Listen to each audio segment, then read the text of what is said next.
From the president of the world's top jailer of journalists came strong condemnation of the murder of a prominent Saudi one. Turkish President Recep Tayyip Erdogan says the savage killing of Jamal Khashoggi was undoubtedly premeditated, directly contradicting the official Saudi version of how it all went down.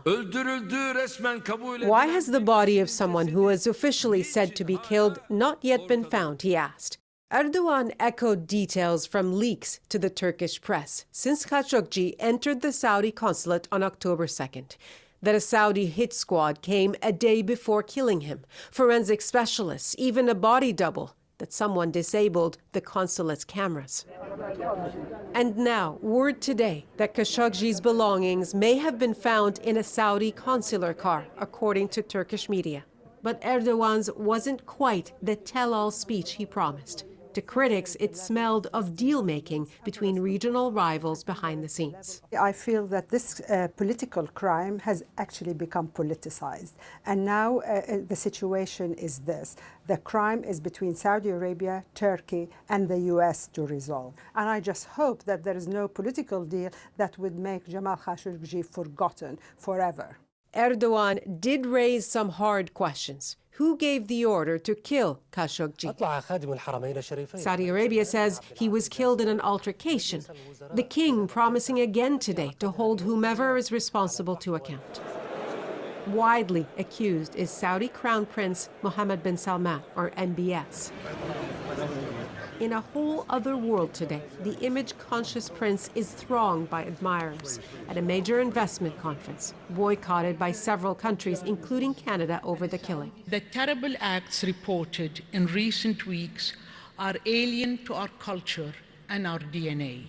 So why would Khashoggi be targeted? Khashoggi started writing in English in the Washington Post, is to influencing public opinion, and therefore that was incredibly difficult for Mohammed bin Salman to swallow. MBS made one more appearance today, offering condolences to Khashoggi's son before the cameras. Nala Ayed, CBC News, London. And that last image, that Saudi palace photo op, certainly caught the world's eye, less for its intended show of sensitivity, more for its obvious tension. Salah Khashoggi and his siblings are banned from traveling outside of Saudi Arabia, according to Jamal Khashoggi's former editor at the Washington Post.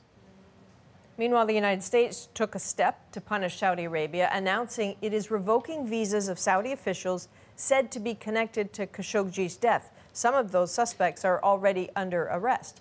President Donald Trump also took aim at the regime today. The cover-up was one of the worst in the history of cover-ups. It's very simple. Bad deal, should have never been thought of.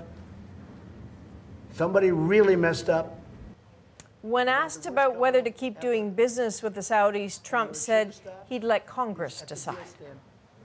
Now, Canada is under pressure to rethink a multi-billion-dollar deal to sell the Saudis military vehicles. Prime Minister Trudeau spoke about it today on CBC Radio's morning show in Toronto.